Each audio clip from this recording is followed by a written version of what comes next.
Hey everybody, Haitian Homie here, and before we dig into the video, I have two very quick announcements.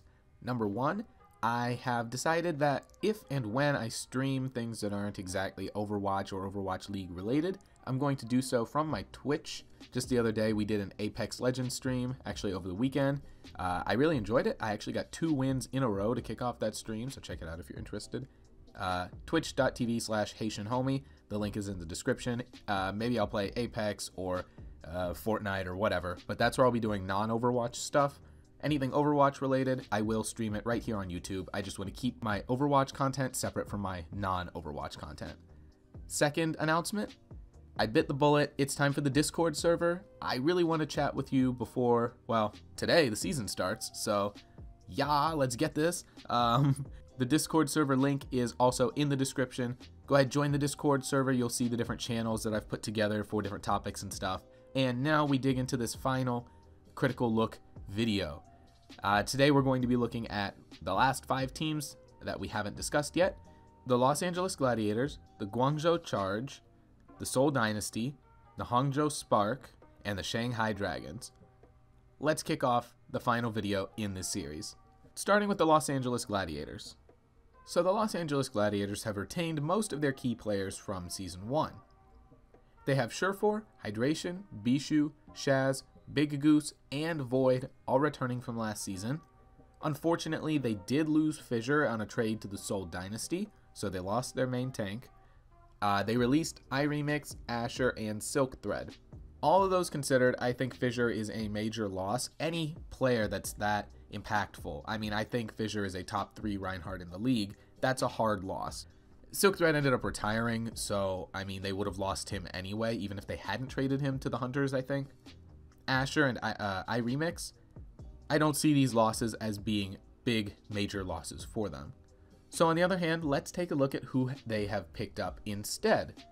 They've added Decay and Roar from Guangzhou Panthera, Ripa from Team Giganti, and they pulled up Panker from Gladiators Legion on a 2-way contract. That means that as of right now, they have 3 support players, 3 DPS players, and 4 tanks. 3 if you exclude their main tank on the 2-way contract, Panker. I think that's a good split. Again, they've got 10 people on this roster. Good, well-rounded. You have a little bit of flexibility all the way around. That's pretty good. So Decay and Roar are both from Guangzhou Panthera, that in Season 1 of Contenders Korea came in the quarterfinals, and then in Season 2 came second place, lost in the finals to Team Runaway. That was a really fun match to watch. The only downside is Decay is a hitscan player by trade. I didn't really get to watch him on hitscan because he was flexing to Zarya for GOATS comp pretty much that entire time. Now, with that being said, I think he's a serviceable Zarya. Granted, the Gladiators have 2 off tanks, so I don't know if they'll really need him to play Zarya much. I haven't had the opportunity to watch him really play hitscan. Nonetheless, I've been told that he is a very good hitscan when he gets to play it. I don't think he'll play a lot if he has to fight Surefour for that, starting spot. I'm sure Surefour will be starting. I don't know how you could possibly bench Surefour, but if they start Decay over Surefour, then that's an even better improvement, Either way, I don't think Decay is a bad addition to the team. If he plays as well or better on DPS as he does on Zarya, then they'll be fine. On the other hand, you have Roar, who actually, got to play his main characters most recently. He is a main tank player also for Guangzhou Panthera, and I got to watch him flex on some Reinhardt during those finals matches, and he looked good. Do I think he's Fissure? No. I personally think Fissure is one of the top 3 Reinhardts in the league, and I don't think that Roar is at that level. Nonetheless, I think that the Gladiators will still be able to succeed with Roar on the roster. Is it a step back from Fissure? Maybe, but it's certainly a step up from where they were to start Season 1, and I think Roar will be able to fill that spot pretty sufficiently. I think of it the way I think of the Los Angeles Valiant. They're filling a hole with Soon being gone, but they're still going to be okay filling that with their new replacements, having Bunny in and so on. Kind of the same thing here. I don't think Roar is a bad pick by any means. He was a great Ryan in the finals that I was watching, and they should be good to go this season. Next, you look at Ripa, coming over from Team Giganti. Team Giganti came second place in Overwatch Contenders Season 1 for Europe, and came in the semifinals of Season 2. Now, when I watched that Season 1 finals match, Ripa was playing a lot of support. That's Ripa's role as support, so like a lot of Zenyatta. And I didn't really think that he was standing out. There wasn't a lot of instances where I said, wow, Ripa really, won that team fight, or Ripa really saved them. He never went like above and beyond to do amazing things the way, to reference Jonak, the way Jonak does on Zenyatta or something like that. He was never that impactful, I don't think. I see Ripa a lot like I see their current support line of Shaz and Big Goose. Not the worst, but not the best. I don't think Ripa is really that much of an improvement for them, but it's also not a step backwards. It's kind of the same thing that they already had. I don't know how this impacts them for better or for worse. It's just another addition to the lineup. Finally, you look at Panker, a main tank player on a two-way contract, currently also playing for Gladiators Legion. Gladiators Legion is nothing much to talk about. Quarterfinals in Season 1 and 2 of Contenders NA. Didn't make the playoffs in Season 3. Not a ton to talk about here. I wasn't able to watch a VOD for any of the Gladiators Legion matches, but I don't think Panker will really be playing that much anyway.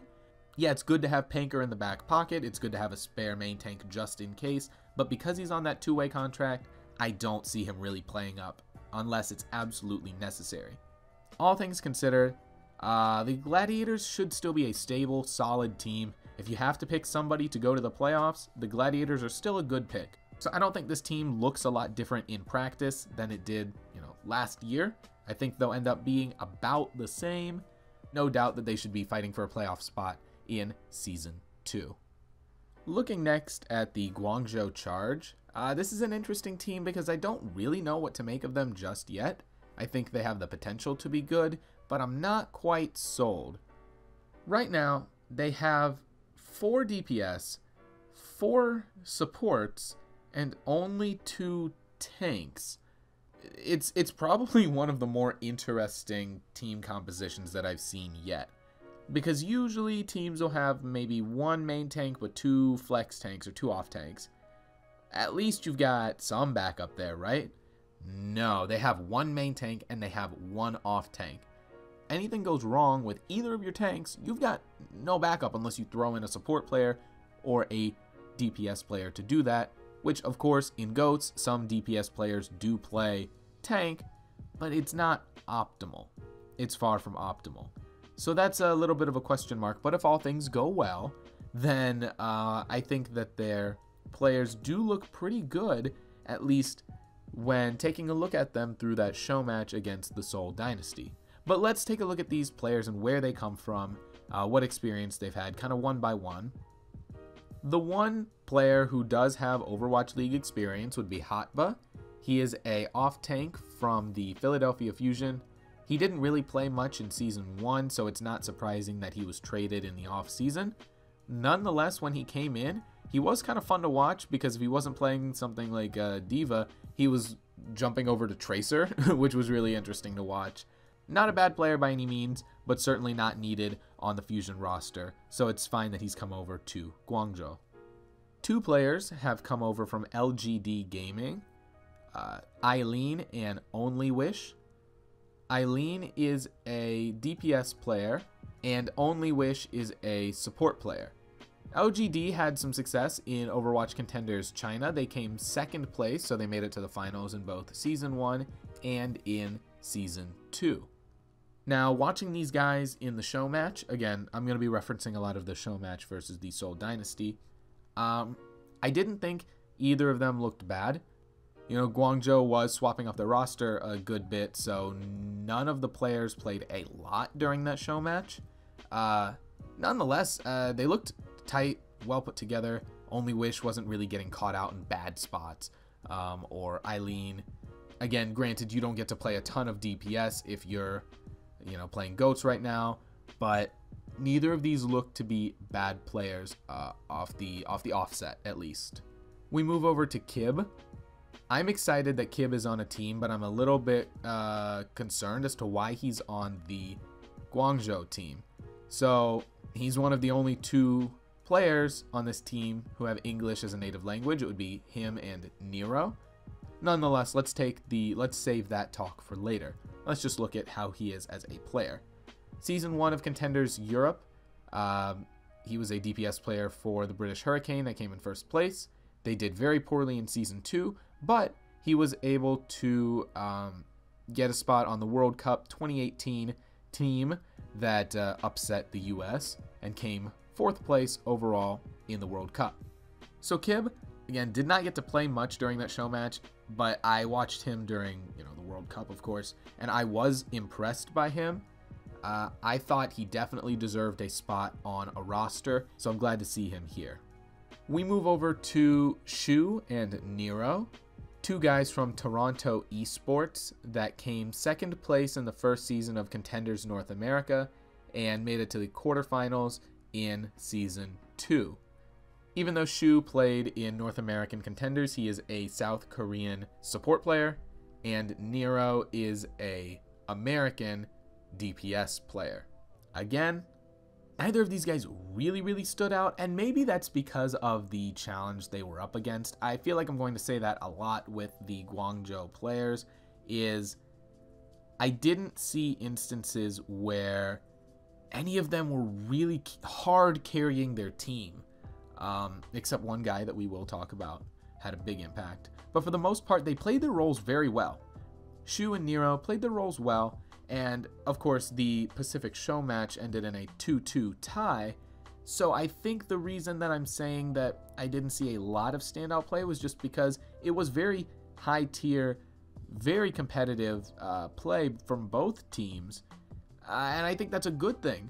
The overall message that I'm getting out of that is Guangzhou can stand up to Seoul Dynasty, a Season 1 team that has presumably improved itself in the offseason and has every ability to make the playoffs.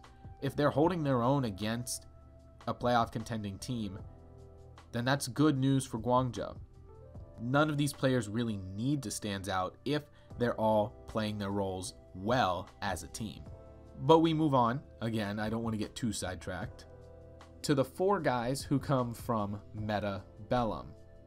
So we've got Happy, Rise, Rio, and Chara. Happy is a DPS player, Rise is a support player, Rio is a main tank, and Chara is a support player. This team, Meta Bellum, they made it to the semifinals in both Season 1 and Season 2 of Contenders Korea, and I do like that this provides a kind of base for this team. You have 4 players across the different roles that have all played together. You could assume they have some synergy. They all speak the same language. This is a good sort of start. If you told me that you were making a team around Meta Bellum, I like that in theory. The issue I have with it is you have these 4 Korean players, and how do you finish up your roster? Well, you add a couple of Mandarin speakers, you add a couple of English speakers, and it all throws the thing kind of off. If you want to talk about language barriers, there's a potential for language barrier here that I think is a little awkward and could have been avoided, but nonetheless, we move on. So the one player that I really want to talk about for Guangzhou comes from Meta Bellum, and that would be Rio. Now, I say this because, again, I've said it before, I think Fissure is a really good main tank, and Rio was holding his own in an incredible way against Fissure. Now, in this show match, Fissure looked a lot better on offense than he did on defense, but Rio was holding his own. And again, maybe this is due to the way that Rio plays Reinhardt.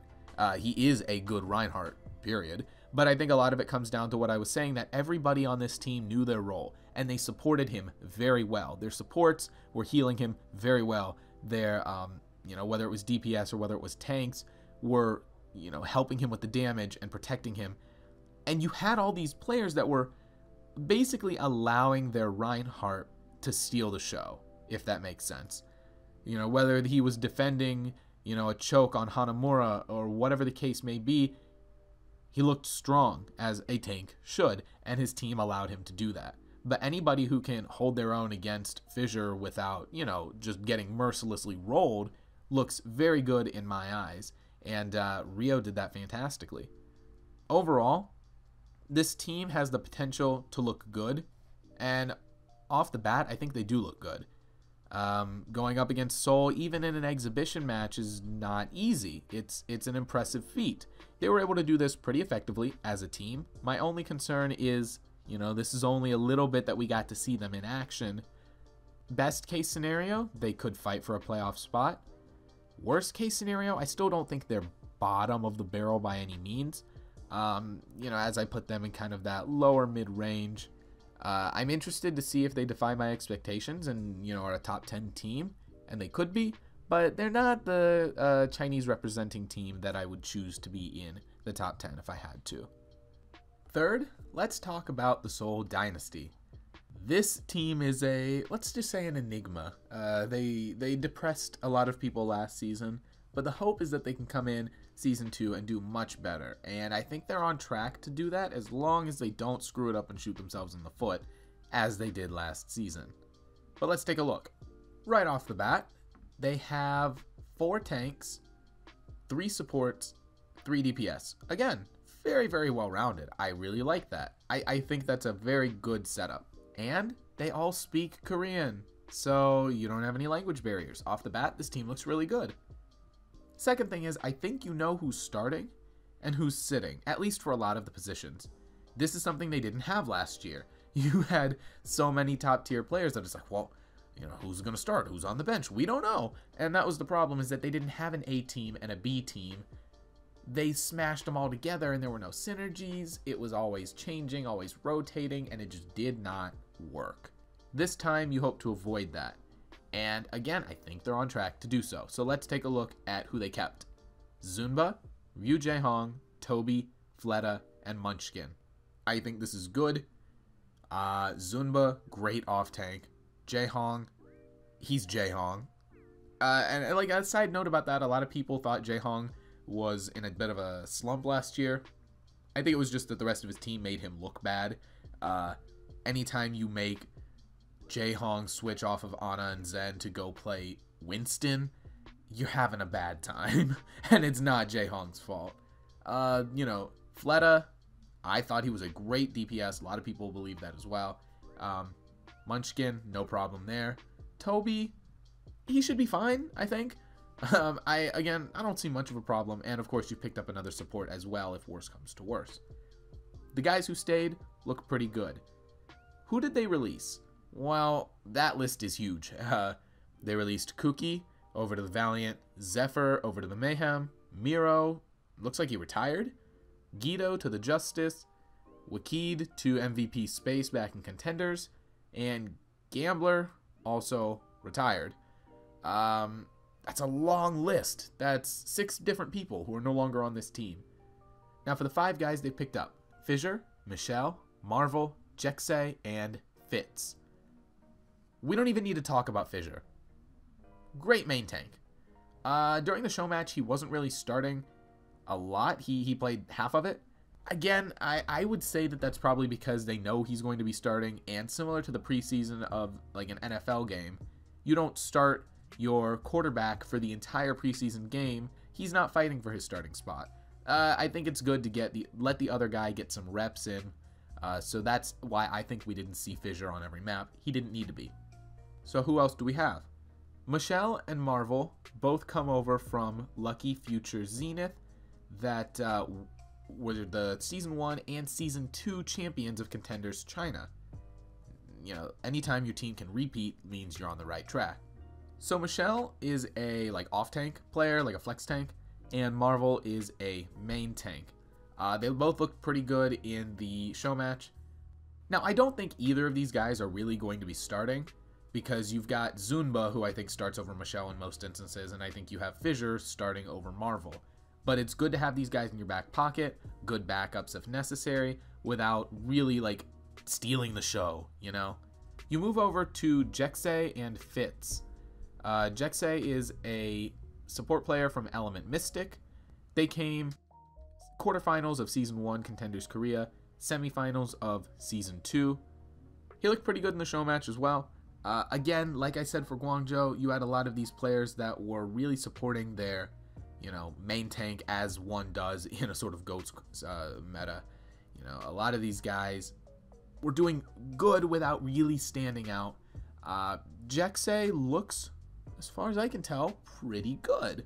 Finally, we look at Fitz, and this one is a big question mark. It's kind of like, Fitz to me is very similar to Sansam on the Washington Justice and to the Guard and Krillin on the London Spitfire, in the sense that, where did this guy come from, and how on earth did he get signed to an Overwatch League team? His background is basically non-existent. Came in the quarterfinals of Open Division Season 3 in Korea, made it to Trials, but never made it into Contenders, and just like that, he's picked up by the Seoul Dynasty. So again, similar to Sansam, they must have seen something in him and given him the opportunity to play up. Do I think he'll be starting? Probably not. I mean, you've got Munchkin for hit scan, Fleta for projectile. Where does Fitz really fit into this? Well, he fits in as a backup. And that's the memo that I'm trying to get across with this new and improved Seoul Dynasty, is you don't necessarily have all the high tier names that you had in Season 1, but that's okay, because all of those guys could not be on the stage playing at the same time, and it created a big problem for the Dynasty. Now you have an A team. You have your starters and you have the guys who are going to sub in every now and again. On tank, you'll probably see Fissure and Zunba. On support, you'll probably see Jaehong and Toby. On DPS, you'll probably see Fleta and Munchkin. But these other guys are good substitutes if needed. In the show match, they looked strong. They at no point were pulling, AKM blades or blowing their ultimates or really getting mispositioned or getting outplayed by the Guangzhou DPS.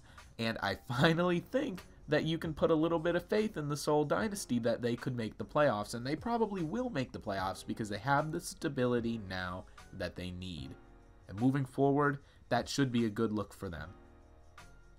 Fourth, we're going to take a look at the Hangzhou Spark, a team that a lot of people are thinking is going to be the best out of the Chinese representing teams this season. Right off the bat, their roster is pretty well rounded with 3 tanks, 3 support, and 4 DPS. Again, you've got a little bit of flexibility across the board. Mostly a Korean roster here. 8 of these guys are Korean. 2 of them are from China. They speak Mandarin, so you have a little bit of a language barrier. Not the worst ever. If worse came to worse, you could field a completely Korean roster and just bench the 2 Chinese players, which I don't think will happen, but if it was necessary, they have enough flexibility that they could do that. Let's look first at Adora, Bazi, and Revenge.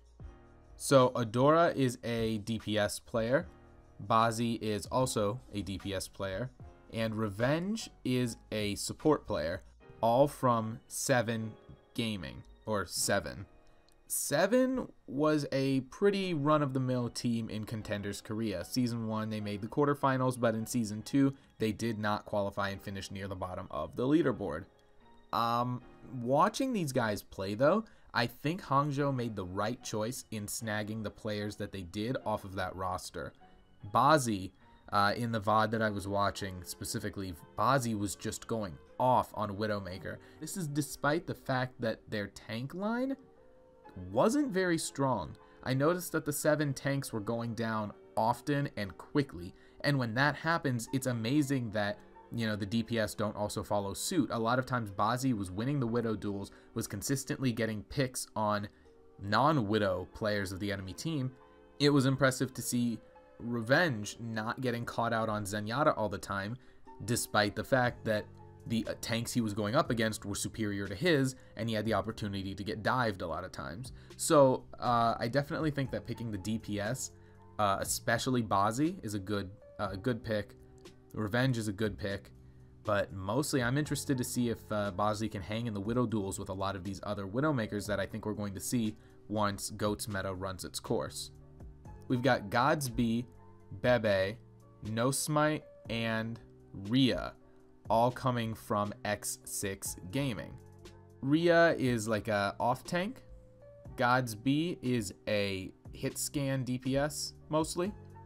Bebe is a support, and No Smite is a main tank. Now, X6 Gaming did win Season 1 of Contenders Korea, but in Season 2 they faltered a lot and ended up making it to the playoffs but getting knocked out in the first round to Element Mystic. So here's the thing about that Season 2 X6 roster, which is what I'm going to be talking about because it's clear that they fell from grace after Season 1. I disagree with these picks. Much like 7, I think the DPS and support stood out to me more so than the tank line. I don't think No Smite and Rhea were holding their own very well in the match that I watched. Granted, they were playing against Runaway, but I wasn't sold on No Smite and Rhea. I think God's B is a good pickup. I think that, again, just like with 7, he was getting the chance to get some picks and get into positions even when his tanks weren't really setting him up. And Bebe on support, again, doing the best that he could given the circumstances. Luckily, I don't think No Smite will be playing as main tank. At least if it were me in the head coaching position, I don't think I would put No Smite on main tank because you have Gushua. Gushua is a Reinhardt and Winston player, mainly main tank, from LGD Gaming that came second place in both the first and second season of Contenders China. They lost in the finals both times to Lucky Future Zenith. After that, Gushua ended up being the main tank for the Overwatch World Cup 2018 team from China that won their qualifier and came second place overall. So again, he has proven that he can hang with the big dogs. If I had to choose between basically the tank that took his team to second in the world or the tank that, you know, couldn't win in Contenders, I know who I'm picking. You know what I mean? Looking at the other two players, you have Crystal and IDK. So Crystal played with Gushua on that 2018 World Cup team. He has history with T1W in Contenders China that came in the semifinals both years to Lucky Future Zenith Season 1 and Season 2. Story of the day here is just Lucky Future Zenith beats all these teams that are now the Hangzhou Spark, interestingly.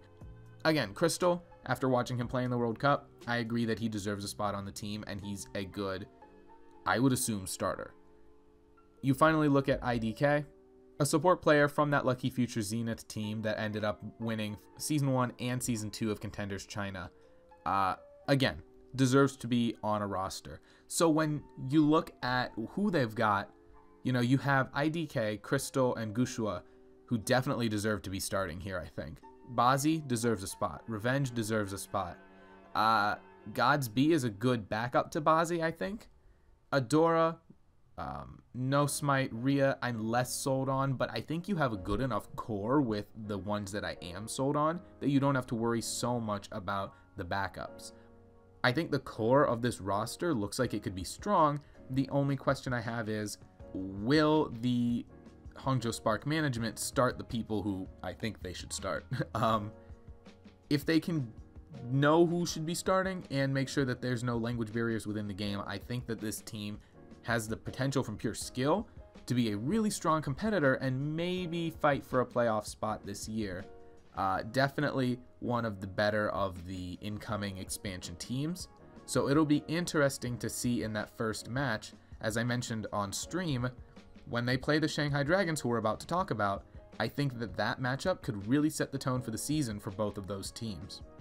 If Hangzhou comes in and takes it to, you know, this supposedly new and improved Shanghai Dragons, that could bode really, really well for Hangzhou going in. And if they get a decisive victory, we could be looking at a new playoff contender. So let's keep that in mind as we take a look at that team that they will be going up against for their first game of the season, the Shanghai Dragons. Alright, so I had this thing all recorded on Sunday and Monday, but then the Shanghai Dragons went and screwed everything up on Tuesday by signing Guangzhou, and I had to restart this whole Shanghai Dragons section, because the Guangzhou signing actually kind of changes what I think about this team a little bit. So we start by looking at the roster that they kept from Season 1. Dia, Geguri, and Fearless return. Interestingly enough, Dia is now the only Chinese player on this team that was originally all Chinese. so that's kind of awkward. Geggery and Fearless, even they aren't from the original roster because they came through partway through Season 1. Nonetheless, these are the only 3 returning players that they have. But they have a lot of incoming names. DM, Ding, Youngjin, Guardian, Luffy, and Coma, alongside the brand new signing of Guangzhou. On the other hand, they released, as I mentioned, pretty much everybody from that original roster during the offseason. Damon, Otto, Sky, Freefeel, Five King, Altering, Roshan, and Zushu are all gone. This was a necessary evil. I mean, you don't like to have to cut all of your roster, basically, but when that roster went 0-40, something has to change. And so the Shanghai Dragons were on the right track by cutting a lot of these guys. I don't think that Otto should have been cut. That's the only one that I really feel strongly about. Otto, I think, should have had a spot on this roster next to Dia. Unfortunately for Shanghai, they've sent him over to the Washington Justice. I think he'll do great over there. But again, nonetheless, they're restructuring. So let's take a look at where they're going in Season 2. As of right now, the Shanghai Dragons have 4 tanks, 4 DPS, but only 2 supports. And if you remember from Season 1, their support line was the worst support line in the league. So only having 2 supports with no backup there is really questionable. I think that's another bad decision. It's almost like they didn't learn from last time. Granted, I think Luffy and Coma will be an improvement, but it's still very, they're walking on thin ice here. And then the addition of Guangzhou to this roster is clearly because they only had 1 main tank, and that main tank is down right now, not practicing with the team, which reinforces what I was saying earlier on in some of my older videos where I said, if you only have 1 main tank, you're really pushing your luck. And the Shanghai Dragons were pushing their luck.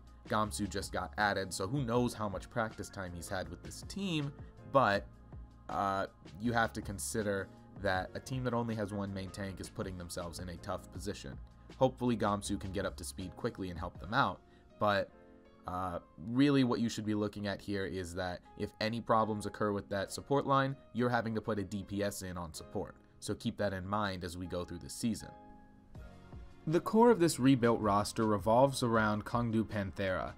That would be Ding, Youngjin, Luffy, and Coma. So Ding and Youngjin are DPS players, and Coma and Luffy are support players. You have some synergies there. Both support players have already played together. Your incoming DPS have played together. This is good. They had decent success in Overwatch Contenders Korea. Season 1, they were kicked out in the quarterfinals, but Season 2, they ended up coming 2nd place to Team Runaway. So in the matches that I was watching, Ding looked fantastic. I believe he's a strong DPS, especially on his Pharah. He looks pretty much near unstoppable in some instances.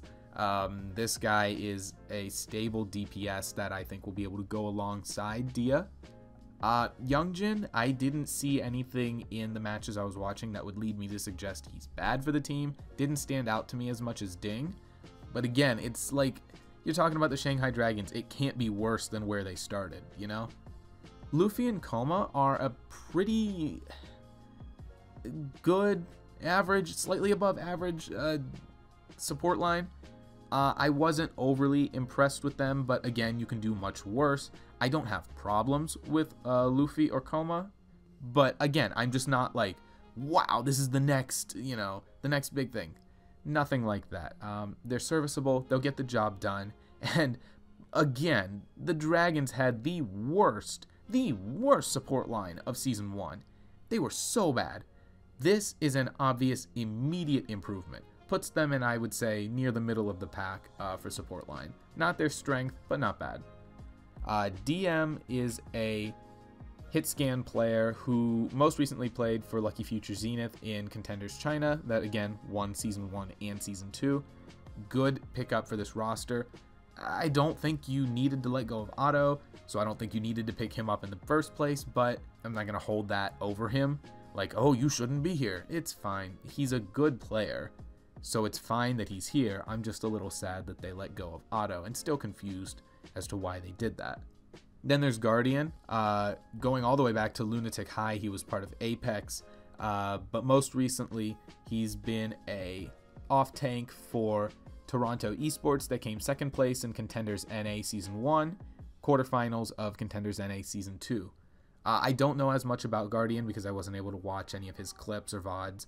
I'm interested to see if he starts over Gregory. In conversation, it seems that he will, at least the conversations I've had. I don't know how true that will actually be, but I'm not concerned about their off-tank line. If he's able to get the starting job over Gregory, then I think that's great. That's an even better improvement. But if Gregory is the baseline here and she's the starter, I think she's a really good, Diva and Zarya. I don't have a problem with that. I don't think that was ever their weakness last season, so I'm not too worried about their tank line. If you would have asked me to talk about their tank line a couple days ago, I would have had a very different story for you, but picking up Guangzhou from the Boston Uprising is a huge move for the Shanghai Dragons. Of course, Guangzhou was chosen for the All-Star team. He's a high-level tank and is certainly an improvement for them, certainly something that they needed.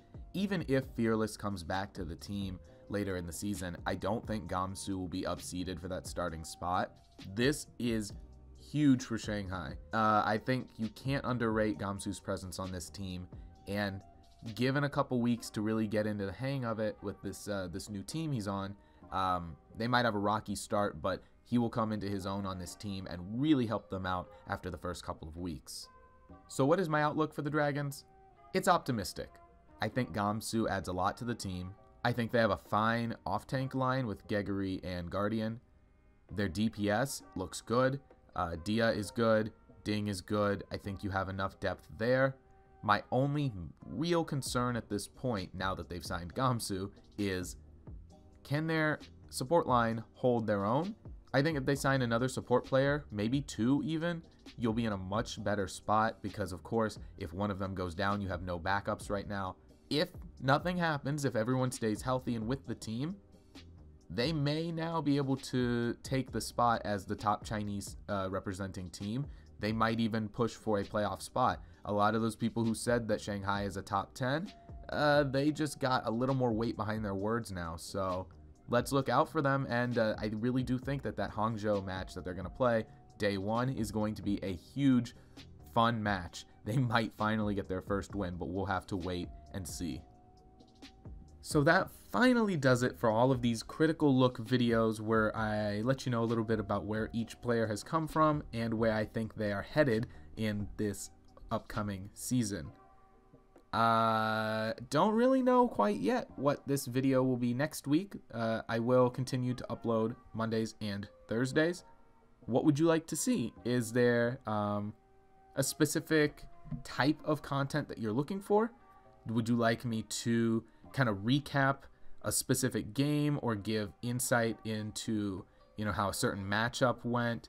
Let me know what sort of content you want to see in this Thursday time slot, and I will try to oblige. Any and all recommendations are welcome. I'm excited to move on to something new. I don't think I want to do an ongoing series like this again, where I'm, putting myself into doing the same exact type of content every week. I already do that with my weekly recaps, which I think are good Monday content. So I want to do something different and spice it up on Thursday. So give me all your ideas, and I will try to get through as many as I can throughout the season. Thank you for watching. Subscribe, like, all that. And enjoy the match tonight. If you're watching this on Thursday, enjoy the first day of Overwatch League. We finally made it. And go ahead and join that Discord server so we can chat about it together. This is the Haitian Homie signing off, and I will see everybody in the next video. Bye, everyone.